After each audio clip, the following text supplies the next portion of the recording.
ایک مرتبہ رسول اللہ صلی اللہ علیہ وسلم مسجد میں تشریف فرما تھے اور لوگ آپ صلی اللہ علیہ وسلم کے ارد گرد بیٹھے ہوئے تھے کہ 3 آدمی وہاں آئے۔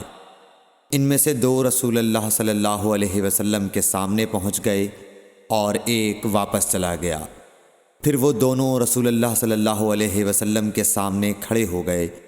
اس کے بعد ان میں سے ایک نے جب مجلس میں ایک جگہ کچھ گنجائش دیکھی تو وہاں بیٹھ گیا، اور دوسرا اہل مجلس کے پیچھے بیٹھ گیا، اور تیسرا جو تھا وہ لوٹ گیا۔